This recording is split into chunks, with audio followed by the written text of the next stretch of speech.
It's a great card. Do you see stardom from both those guys, Topuria and O'Malley, not just being great fighters, but also being ticket sellers, pay-per-view sellers? 100%. And anytime that you get a guy that can bring us to another market, it's always fun, you know?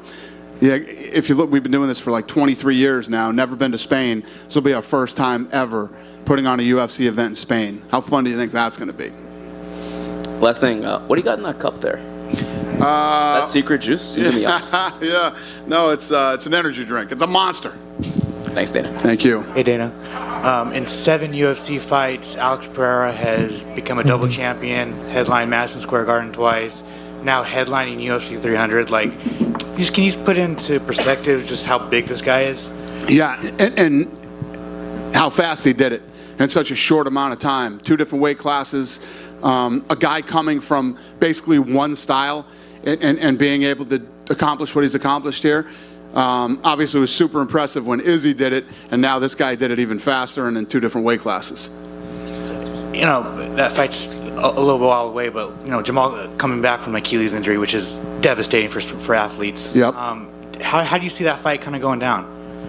I don't know. It's going to be. I'm friends with Kelsey Plum. Do you know who she is from WNBA? She had the same injury. She came back and won MVP and won a national title. You know, and he's been going to the PI. She recovered from that injury at the PI. So hopefully he's good. Last 2 for me. Was Conor McGregor ever an option for UFC 300? No. And then lastly, I was just wondering if you would give a hint on who Leon Edwards was offered, those great opponents. I'll call you later. Can I have one question? Get over here. Yeah. So at the Power Slap press conference, you mentioned that the UFC 300 main event was in the works and another fight. So now we know Pereira and Jamal are going to headline 300. So do we have an update on that other fight that you said was remaining to be confirmed? We got one more to make. Yeah. No. Okay. And similar to that video they were asking about earlier, at UFC 200, we saw a special colored canvas for that event. Do you think we'll see the same for UFC 300? Probably, yeah. For sure. I haven't even thought about that yet. Hopefully. But you also signed Kayla Harrison not too long ago. I know it's a signing that a lot of fans wanted to see a while ago, but now it's finally coming to fruition. So what is your take on that signing? Yeah, I think that when you've accomplished as much as you've accomplished outside the UFC as she has, it's a big deal for these guys to come in here. Not just her, MVP, and you know, you've seen others do it, and you know, when you get here, it's a whole nother level. So I think it's going to be great for them to finally get in here and compete against the best in the world. And like you said, MVP as well, Kayla Harrison. So given the situation that the other promotions have had as of late and everything, have you guys had conversations with other guys or girls from the other promotions? What do you mean, as far as like maybe them sucking and not selling any tickets or stuff? What are you asking me? No. Fighters that may be looking for home or something. I know some guys don't have their divisions in the other promotions. They don't have other divisions? There's some like fighters that don't have their respective divisions in those other promotions with merger. Yeah, listen. If you're part of a shitty promotion that nobody watches and nobody buys any tickets for, and you want to get out of there and go to a place where we sell tickets and people watch, we'll probably see you someday. Last couple. I don't know what you're asking me, but I hope that answered your question. All right, and last one's from me. Daniel Cormier said in the lead up to this fight that this whole build-up from Topuria with this cockiness or arrogance or confidence, whatever you may want to call it kind of reminiscent to McGregor when he was coming up. So do you agree with that statement? And did you Who said that? Daniel Cormier. I don't know. What are you asking me? Like if you agree with that, just...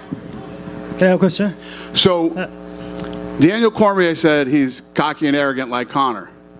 And you're asking me if I agree with that? No, I'm just saying, like, he said that it reminds him a lot of that McGregor build-up when he was making his way onto the big stage and everything. I don't know. What do you think? I think so. I mean, you agree? I agree. Quote him on that one, not me. Dana. Thank you, Dana. Yeah, thank you. Do you have it? Dana, over here. Yeah. Henry Cejudo said that he would retire if he didn't win tonight. The gloves were off. He didn't get to go on the mic after the fight.